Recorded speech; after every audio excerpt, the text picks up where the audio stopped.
Good evening everyone, and welcome to another new video on the channel. Do please, as usual, remember to like, to comment and subscribe, because it really helps us in getting this new channel off the ground. So this evening we are heading for a game in the much maligned National League Cup as we head to the Gateshead International Stadium for Gateshead versus Middlesbrough. So let's head up to the GIS and see what's going on.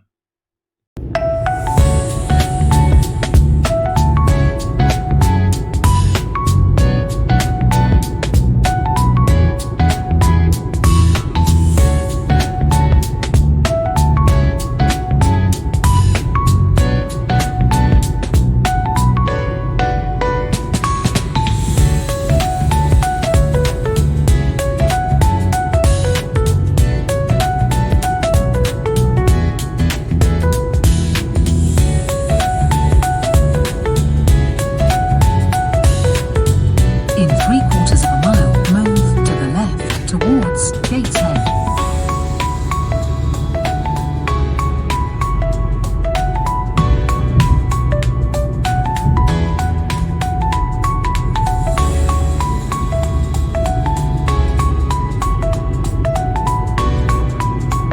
Please keep left towards Gateshead.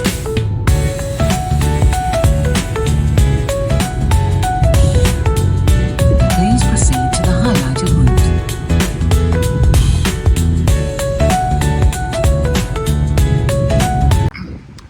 So here we are in Gateshead, and coming into tonight's game, Gateshead are 12th in the National League, and Middlesbrough's under-21s are in 16th place in the Premier League 2. Now the Premier League 2 is a huge division. It's got over 30 teams in it. It's a bit of a sort of Champions League style format. So as I said, that's sort of mid-table really, that 16th place.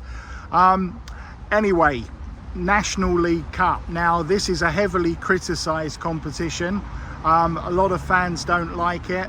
A lot of the National League clubs have chosen not to take part in the competition. Now, I must admit I take a minority view on this, and I actually think that it serves a useful purpose. Now, maybe I've got a different perspective because I'm a club secretary, I don't know, but I think that it's a good vehicle for bringing on young academy players. Now, let me qualify that a little bit more. So, people say it's not a competition for the fans, and that's true. You know, the competition really isn't for fans. It's a players' competition. And we always talk about, like, if you ask most fans of most clubs, you know, what would they like to see? They, especially, you know, EFL and Premier League clubs, they say that they would like to see more academy players coming through, more homegrown players coming through into their team. And one of the perennial problems for bringing under-21 players through is that they don't get experience in Premier League 2 and other competitions that they participate in. They don't get experience of competing against men's team in men's football unless they go out on loan. Now the under-21s, or rather the National League Cup and competitions like it, do serve a useful purpose, and for this reason I take exactly the same stance about the Lowland League in Scotland. I am happy for Celtic B and Hearts B to compete in that competition because it serves a good and useful purpose for developing players through. It doesn't affect promotion and relegation in that league, and so I don't have a problem with that either. So if we're serious about developing homegrown players in this country and bringing players through from the academy, then they need to be competing in men's football without having to go out on loan. And the National League Cup is a competition that allows them to do that, and so I welcome it. And with that said, let's head in to the Gateshead International Stadium and see how it all pans out tonight. So here we are at the Gateshead International Stadium, reduced admission in place tonight for this National League Cup game. So when you come up the stairs at the International Stadium, you come to this area here. Normally programs are on sale there, but they don't have them for a National League Cup game. And then on the concourse, this is the food area, Clarkie's Cafe, and it's time to grab some dinner. So here we are inside the Gateshead International Stadium, and like the National League Cup itself, this stadium is also a much maligned venue, largely because of the athletics track around the outside, which a lot of people don't like. I would have to say that that's quite a peculiarly British thing, because obviously on the continent a lot of stadiums, such as the German club that I follow, Hertha Berlin at the Olympiastadion, do have athletics tracks or large tracks around the outside. So it's peculiarly a British thing that we don't like stadiums with running tracks. Personally, I don't have a problem with it. You get an excellent view of the pitch from the grandstand here at the GIS. Yes, maybe to a degree it creates a slightly different type of atmosphere than grounds do when they're right up to the front and, you know, in the players' faces. But I still think it makes a good panorama, and it's actually one of the larger capacity grounds in the division as well because of that. So this is obviously the main grandstand for those who aren't familiar with it. The two open seated ends are only ever open for very big matches, such as when Gateshead a few years back got to the playoff semi-final, and the away side, which used to be covered but now is uncovered, that's where, for big games where the away fans are situated, it would only be open really for teams with a big following, always against Hartlepool United in the local derby. On one or two other big games I expect it will be open for the visit of Carlisle United. But for most games here, then at the end section here, as you can see to my left, that is where the away fans would normally be situated. Of course, there's not really going to be any tonight for this under 21 game. So we'll be back when the teams are coming out. And the teams are coming out for tonight's game. Gateshead, of course, wearing their usual white shirts and black shorts. And Middlesbrough, of course, in their regular red shirts with a white stripe across the middle.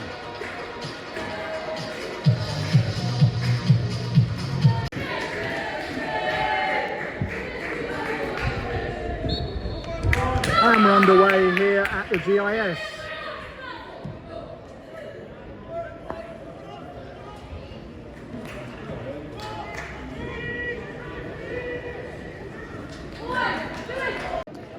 Borough breaking down the left. And that is a great finish by Carbon to take the lead for the visitors. Played 4 minutes here. For Middlesbrough under 21s.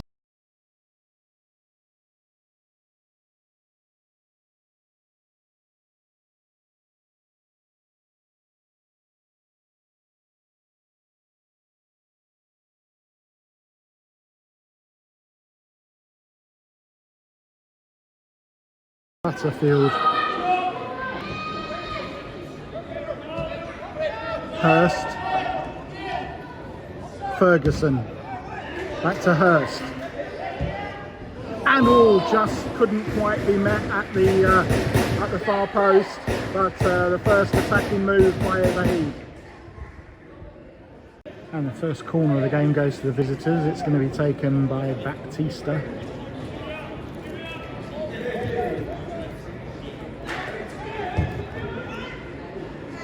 And missed by everyone.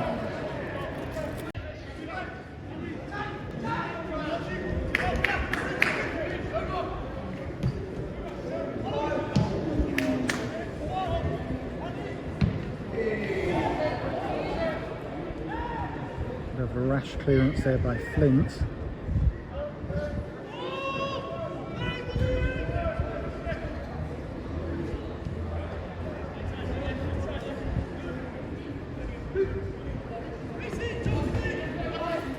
Back Baptiste, Patterson Powell. Keeps the ball in. Creates space, crossing to the middle, but no one's there. Back out to Baptiste.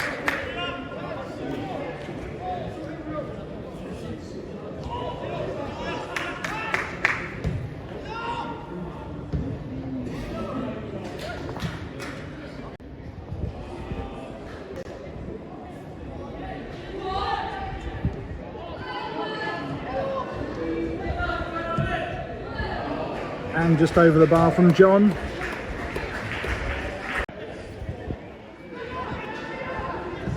John plays the ball out wide.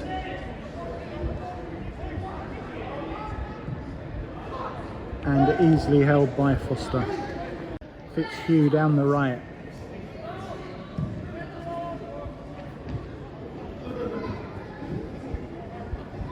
And that's going to be the first Gateshead corner of the evening. So corner to the Heed.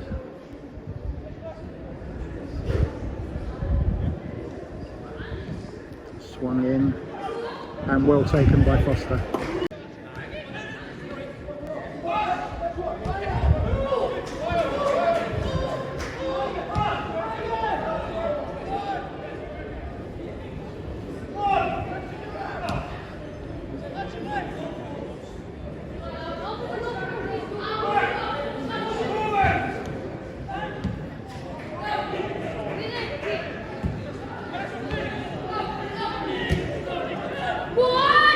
Ferguson inside to Bone. Butterfield. And oh, hits the crossbar. The best effort from Gateshead so far this evening.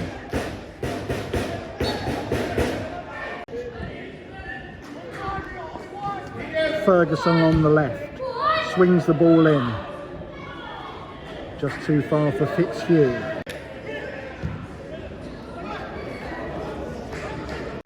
On the attack with Baptiste. And just over the bar from Backer. Corner for Gateshead. Back to the taker, Butterfield.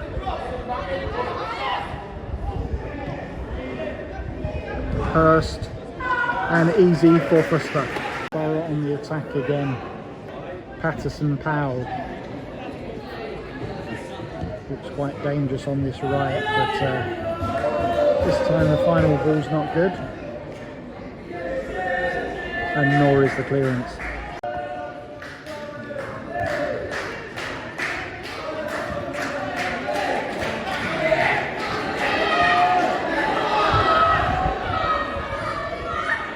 Gateshead now on the counter with Hurst and wins another corner. And Gateshead making the substitution, Hurst coming off and Thompson coming on.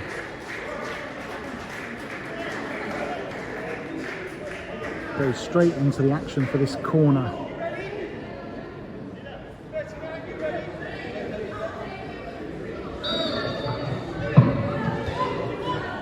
Taking short to Thompson and plays the ball in.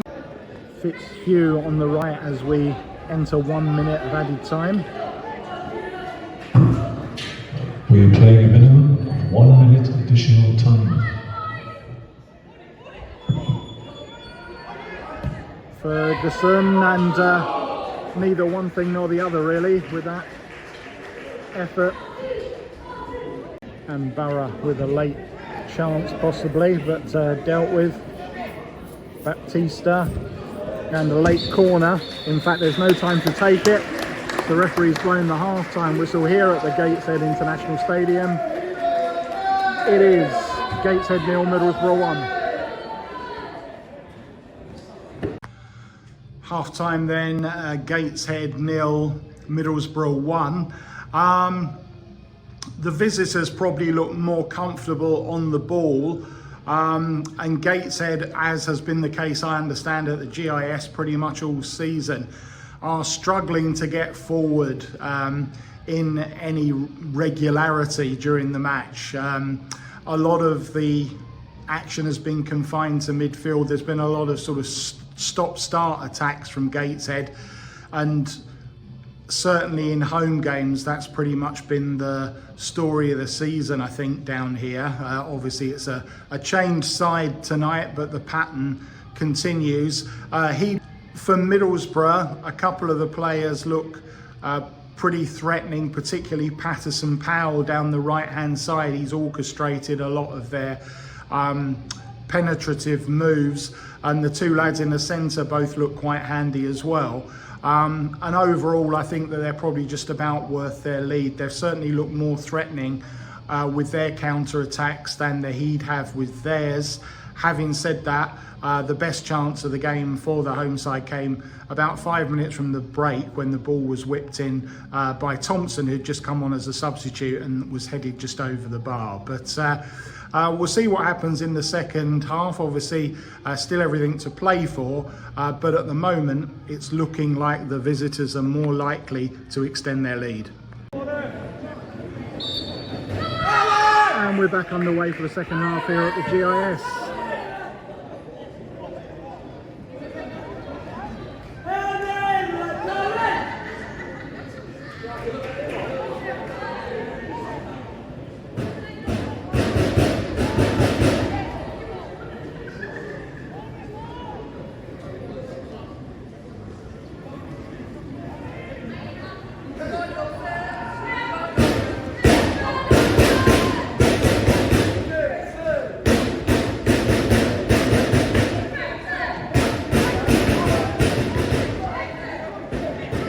One change for the Heat, by the way. Home is on for John.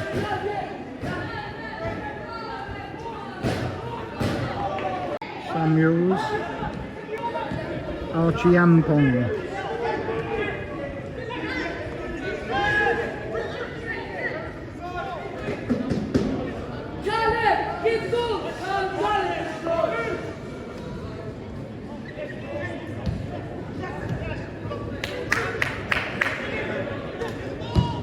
Baptista out wide. Patterson Powell plays the ball across the face of goal. Kept in. Baptista. Archiampong. And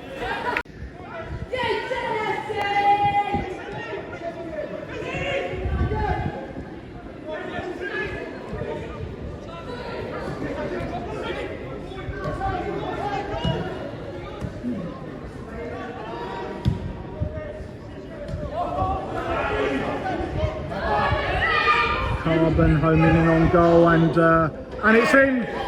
It's turned in by Backer.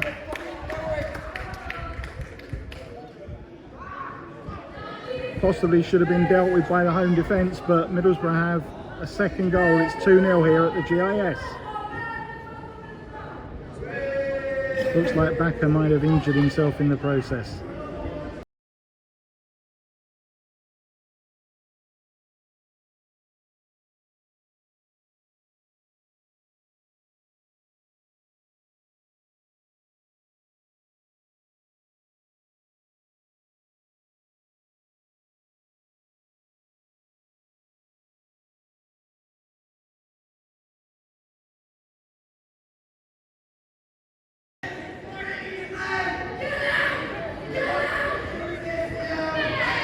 Corner for Borough. Corner for Middlesbrough going to be taken by Baptista.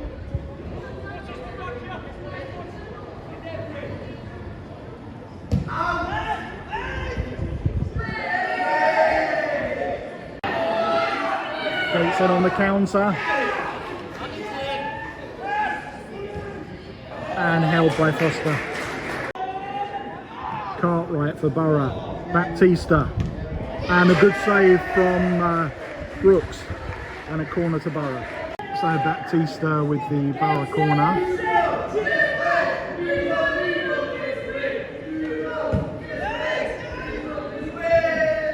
And a foul.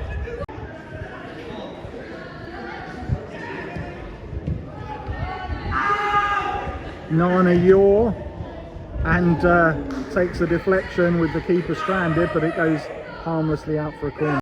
And as usual, it's Baptista taking the corner. Meanwhile, the referee's not happy with something going on in the middle. I think we're all clear now.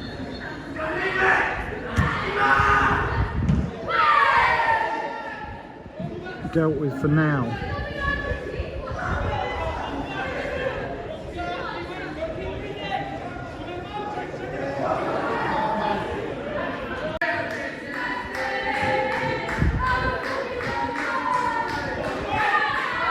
Archiampong, and a good save to keep out that effort by Brooks. Baptista looking to play in Archiampong, and the ball bounces off the crossbar to safety. Baptista, and just wide from I think it was a substitute Finch. Another corner to the Borough with Baptista the taker. Held by Brooks. Finch clean through. Could have wrapped things up, but well saved by Brooks. Now Gateshead trying to move forward.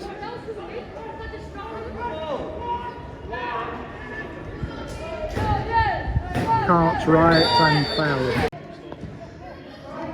And all just over, just wide, probably the first serious attack that Gateshead have had in this half. And it was Edwards who put it wide.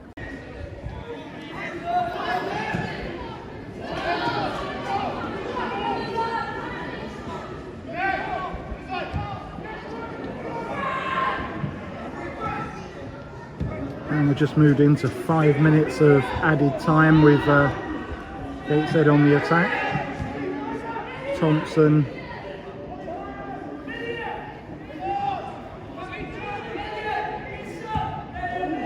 And all. An effort flashes wide of the goal. Lowry on the attack for Gateshead and drives wide. Gateshead with a late attack, and they've got a corner. I think it's their first of the half. So a corner to the Heed, and headed over the bar.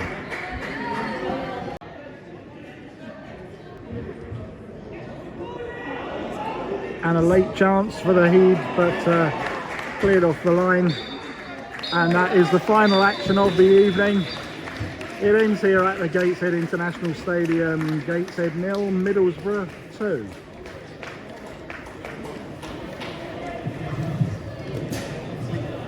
Once again, thank you for your... So it finishes Gateshead 0, Middlesbrough 2. And really the visitors completely dominated the second half, didn't they? I'm afraid the Gateshead fans resorted to singing their new song for this season, which is sideways and backwards everywhere we go, sideways and backwards everywhere we go.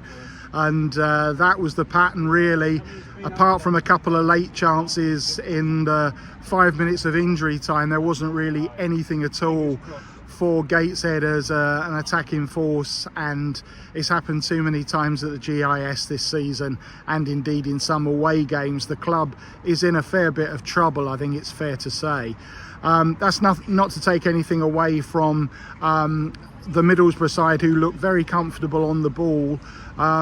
There's 2 or 3 players there that have definitely got something about them. I don't know what the prospects are of breaking through from Middlesbrough Academy, but Patterson Powell, the attacking wing-back in particular, looked pretty close to the finished article to me. So maybe he's got a future in the game. Obviously, I've only seen that based on 1 appearance, but there are a couple of other players as well in the Middlesbrough side that definitely had a very assured touch on the ball.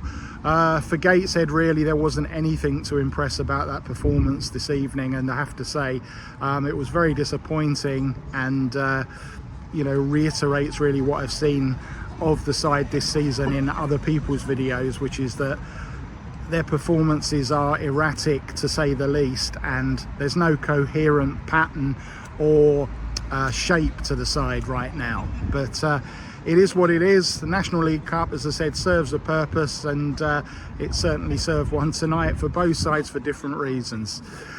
So that's it for this evening. We'll be back on the channel on Friday with some FA Vars action when we head to Easington Colliery versus Billingham Town. That's the FA Vars this Friday. Until then, I'll catch you later.